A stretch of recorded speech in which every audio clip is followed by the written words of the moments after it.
কথায় আছে ডাঙায় বাঘ জলে কুমির, এমনই বিপদে এবার দাঙ্গাবাজ নরেন্দ্র মোদী। তুরস্কের পাঠানো বিমান ভর্তি অত্যাধুনিক মিসাইলের পর এবার চীন থেকে আসছে সেনাবাহিনী। পাকিস্তানের বিজয় হোক কিংবা সংকট, যে কোনো পরিস্থিতিতে বন্ধু দেশের পাশে থাকার ঘোষণা দিয়েছে পরাশক্তি। চীনের এমন ঘোষণার পর নতুন করে চিন্তার ভাঁজ মোদীর কপালে। দফায় দফায় মিটিং, যখন তখন ডাক পড়ছে মন্ত্রিসভায়। দেয়া হলো সশস্ত্র বাহিনীকে পূর্ণ স্বাধীনতা। এত কিছুর পরও স্বস্তিতে নেই মোদী সরকার। সময়ের সাথে বিপদ বেড়েই চলছে ভারতের। একে একে সব প্রতিবেশী বন্ধুদের হারিয়ে বিশাল ভূখণ্ড থাকার পরও যেমন কোণঠাসা হয়ে আছে ভারত, তেমনি তুলনামূলক ছোট দেশ হয়েও ভারতের কাঁধে নিঃশ্বাস ফেলছে পাকিস্তান। পারমাণবিক শক্তিধর দেশটির বিরুদ্ধে এমনিতেও ভয় আতঙ্কে থাকে ভারত। এরই মাঝে পাকিস্তানের পাশে আজীবন থাকার ঘোষণা দিয়েছে পরাশক্তি চীন। দিন কয়েক আগেও বিমান ভর্তি মিসাইল নিয়ে পাকিস্তানের পাশে দাঁড়িয়েছে তুরস্ক। এরই মাঝে চীন ঘোষণা দিয়েছে পাকিস্তানের সেনা পাঠানোর। পাকিস্তানের পাঞ্জাব প্রদেশের রাজধানী লাহোরে নিযুক্ত চীনা কনসাল জেনারেল ঝাও শিরেন বলছেন, সব পরিস্থিতিতে পাকিস্তানের পাশে থাকবে চীন। ভারতের সাথে চলমান উত্তেজনার মাঝেই ইতোমধ্যে চীন থেকে পাকিস্তানে এসেছে অত্যাধুনিক অস্ত্র। পাকিস্তানের প্রতিরক্ষা প্রস্তুতির ক্ষেত্রে চীনের ভূমিকা বহু পুরনো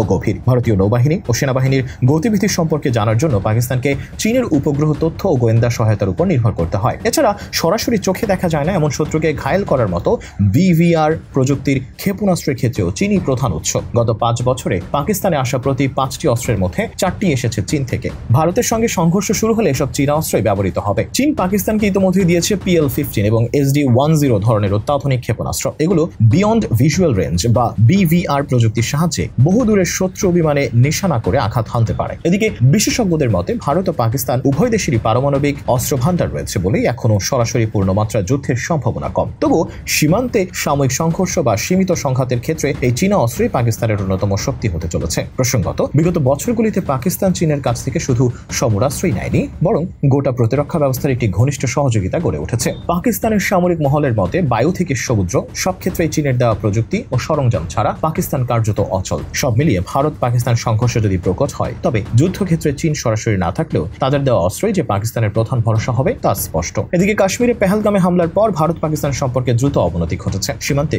গুলির লড়াই, কূটনৈতিক হুমকি, যুদ্ধ মহড়া, আকাশ ও স্থল সীমা বন্ধের মতো পদক্ষেপ এবং চীনের প্রকাশ্য পাকিস্তান সমর্থন, এই সব কিছুর মধ্য দিয়ে আঞ্চলিক নিরাপত্তা পরিস্থিতি এক ভয়াবহ মোড় নিচ্ছে। ভারত ক্রমেই একঘরে হয়ে পড়ছে এই অঞ্চলে, আর চীন পাকিস্তান জোট আগের চেয়ে অনেক বেশি সক্রিয় ও সংঘবদ্ধ। এই প্রেক্ষাপটে বাংলাদেশও নিজের নিরাপত্তা ও ভূ রাজনৈতিক অবস্থান নিয়ে নতুন করে ভাবছে। সম্প্রতি কিয়ানি ও মন্ডল সেক্টরে হামলার জবাবে পাকিস্তানি বাহিনী একটি ভারতীয় চেকপোস্ট ধ্বংস করেছে। এসব ঘটনাকে সীমান্তে সরাসরি সামরিক সংঘর্ষের আলামত হিসেবে দেখা হচ্ছে। এই পরিস্থিতি আরো জটিল করে তুলেছে ভারতের অভ্যন্তরীণ রাজনৈতিক সংকট। দেশটিতে উগ্র জাতীয়তাবাদ ও হিন্দুত্ববাদের প্রবল উত্থান দেখা যাচ্ছে। এতে আন্তর্জাতিকভাবে কূটনৈতিক বিচ্ছিন্নতায় পড়ছে। একদিকে চীন পাকিস্তান যখন জোট করেছে, অন্যদিকে পাকিস্তানকে কোণঠাসা করতে আফগানিস্তানকে কাছে টানছে ভারত। চারপাশে কূটনৈতিক ও নিরাপত্তাজনিত চাপের মুখে পড়ে ভারত এখন আফগানিস্তানের দিকে কৌশলগত হাত বাড়িয়েছে, এমনটাই মনে করছেন বিশ্লেষকরা। পাকিস্তানের সঙ্গে চলমান উত্তেজনার মধ্যে কাবুলে ভারতের প্রতিনিধিদের আকস্মিক সফর ঘিরে নতুন করে আলোচনা সৃষ্টি হয়েছে। সাম্প্রতিক এই সফরকে ঘিরে আলোচনায় এসেছে এক নতুন কৌশল। আফগানিস্তানকে পাকিস্তান সীমান্তে সক্রিয় রেখে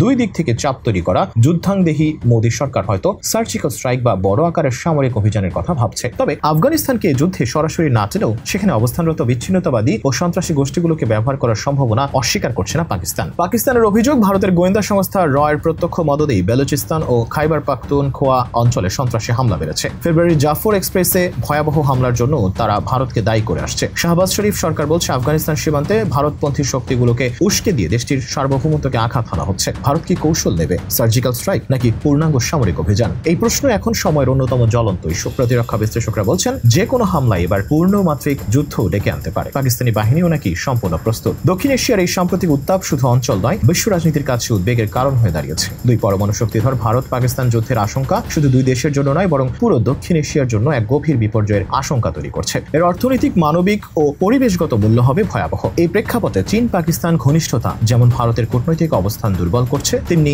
বাংলাদেশের জন্য তৈরি করছে এক কৌশলগত বাস্তবতা, যেখানে যে কোনো ভুল সিদ্ধান্ত আত্মঘাতী হতে পারে।